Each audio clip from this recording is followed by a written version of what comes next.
The show is just trying really hard to justify their behaviors, and I'm like, what for? I just recently finished watching Emily in Paris, and oh boy, what a mess. I mean, there are many ridiculous things about this show, such as Emily's quick rise to Insta fame, and also that she's not, shying away from taking pictures of strangers to reach her 20k.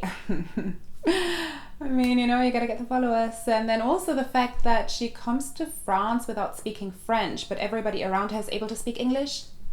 I mean, I was born and raised in Europe, and nah, that's just not the reality of the situation, okay? You need to be able to speak the native tongue, because otherwise you're not gonna get far, especially because people are going to speak their native language amongst each other. And it's like every scene Emily is in, and she's in a group of like French people, they speak English with each other as well, and like amongst each, and I'm just like, ain't happening. So yeah, why does Emily in Paris glorify cheating?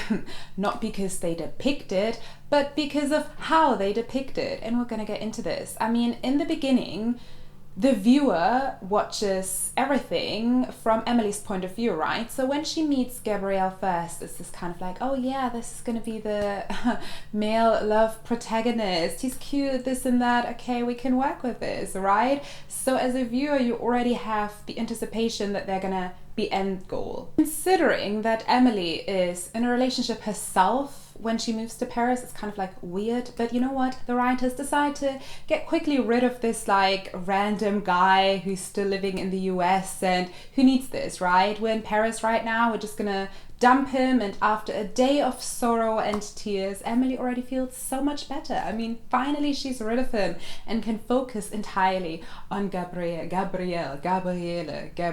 I don't know how to pronounce this in French. And then they start to flirt, and Emily has to shower in his flat because, well, her shower broke. Standard. I mean, happens to me all the time. So yeah, as a viewer, you expect this like really epic love story to unfold, but no. We're getting served something entirely different. Emily stumbles over Camille. You know what? I'm going to do a rubbish job at pronouncing these French names in the video. So yeah, I mean, Camille is just like too nice to fathom, social butterfly, inviting, nice and fun and casual and all of these things. But she's also Gabriel's girlfriend. Yeah, and Emily's not aware of that, right? So when she kisses Gabriel, she's not aware of the fact that Gabriel is in a relationship. So who can blame her? Gabriel, you knew though. I mean, come on, you knew. And then when Emily is confronted with Camille just a couple of seconds later after kissing Gabrielle in his restaurant, it's kind of like, oh, okay, so yeah, okay, I get it. And then Emily does what every sane person would do, right? Right? She aborts the mission. No, she doesn't. I mean, bonus points are to her for trying, but she failed miserably. And I mean, I don't want to even start to talk about Gabriel, because come on boy, you acted single like a Pringle even though you were in a freaking relationship. This is you watch this show up to that point, this whole shower thing and like flirting around, and it's kind of like, don't you even dare say that you did not lead this girl, this American girl, on. You did, Gabrielle. I mean, come on, what a manipulative prick. But yeah, anyway, Camille, nice as she is, inviting, not suspecting anything, starts to invite, she starts to invite Emily to join her and Gabrielle to, explore the city. And Emily is not able to firmly decline. I mean, come on girl, just stay home. Like, why to put yourself into that position? I do not understand. Every normal person would just, I mean normal, but like, is it not the better decision to just say, I'm gonna stay home, I'm just gonna opt out of this? I have like, she has other people to do something with in Paris because she's just so sought after. I mean, oh. So yeah, and I mean, it gets even better. Emily then invites her friend Mindy and also Camille to like a party, but Mindy can't attend and Camille also can't attend. And then Camille is like, oh yeah, but just take Gabriel. And Emily's like, yeah, good idea. Yeah, of course, I'm gonna take him. And then she takes him to this work party thing, okay, and she kisses him again. I mean, come on, girl. Like, at this point, I was just like, why? Just why? And you know, the problem here is, it's not only the cheating part. We all do sometimes things that we probably shouldn't be doing, and we all make mistakes, and, you know, life happens. But why on earth is Emily trying to nurture a relationship with Camille and then simultaneously trying to, like, you know, get with her boyfriend? That is just what bugged me. I mean, she's literally out there being like, oh, mon ami, Camille and me, they're posting selfies together, and she uploads it to her, like, Instafame account, like, oh yeah, look, ma chérie and me.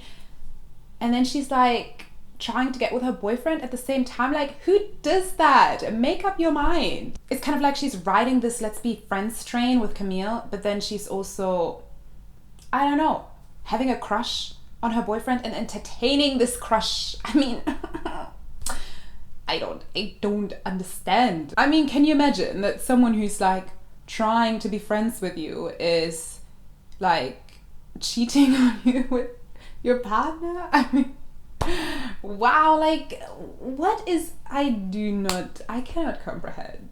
And I mean, there's so many more issues in this triangle, but we're not gonna get too deep into that. We're going to get into why the show is glorifying this now. And you know what? It's a mess. The thing is, the show depicts the whole scenario in a way that is supposed to encourage the viewer to root for Emily and Gabriel, and it's kind of like done in a somewhat deliberate way, I think. I mean, when the viewer first meets Gabriel through Emily, the viewer does not know about Camille because Emily does not know about Camille. So it's kind of like, oh, you know, we're meant to root for this. The viewer is encouraged to, you know, imagine Emily ending up with Gabriel, because that's just the classic storytelling formula, right? I mean, we've saw it like hundreds and thousands of times before, so obviously the viewer is going to be wired to root for Gabriel and Emily to end up together. But then Camille shows up, and at that point the show is trying to turn it into this whole, but Emily didn't knew and now she's trying to step away, but at that point she already has feelings for Gabriel, so it's quite difficult for her to restrain herself. And also she thinks Camille is so nice, obviously she's gonna spend time with Camille, and it's kind of like, listen, I cannot root for this girl, I just can't.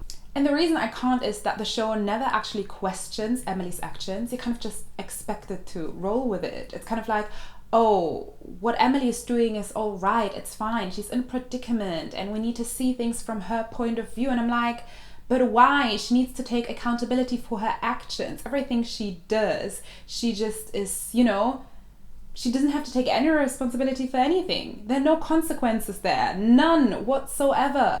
And you know what, maybe there are going to be consequences in season 2, but I doubt it. I mean, what Gabrielle and Emily are doing is shit. It's just selfish. It's just plain selfish. There's no excuse for that.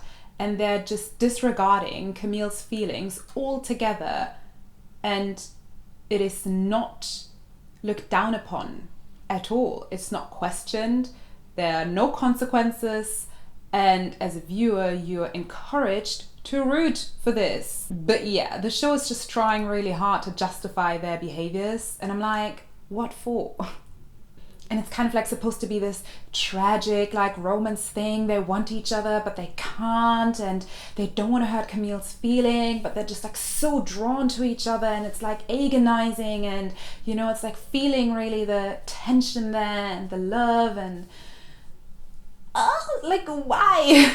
Why? But the show just feels like that to me, as if they're trying to turn it into this like whole dramatic love story where the couple is torn apart, but they're supposed to be together, and there's something in the middle that is preventing them from being together, and we need to kind of like move it out of the way somehow. And the thing is, cheating happens in real life. It's shit, and it happens. And I'm not saying it should not be depicted in shows or films. I'm just asking myself, how should it be depicted in stories? And you know what? I'm not the story police. Everyone is able to express themselves creatively in a way that they deem most fit. But I personally do believe that stories are such an amazing tool that can be utilized in order to teach us about life, in order to just hold up a mirror and help us to reflect upon ourselves and the society we live in, and to question certain things that are unfolding around us. So to me, it's more about, if cheating is depicted in a story, I would want to walk out of this and be like, okay, what does that actually mean? What are the implications of that? What are the consequences of cheating? How does that impact the life of other people around you if you act in such a selfish way? And again, not to say that this does not happen. We all make mistakes, and everyone in this world is going to have flaws, but more being encouraged to think about this in a more like reflective way, and not just like encourage the cheating process altogether. I mean, why? I mean, it's such a horrible thing to do to another person. Is that what we're going to encourage now? Just cheat. It's fine. If it is meant to be, if you are, one of those star-crossed lovers, it's fine. That justifies it all. And yeah, maybe season 2 is going to serve us all of that, showcasing the consequences of cheating and taking responsibilities for your actions after you train wrecked somebody else's life. Who knows?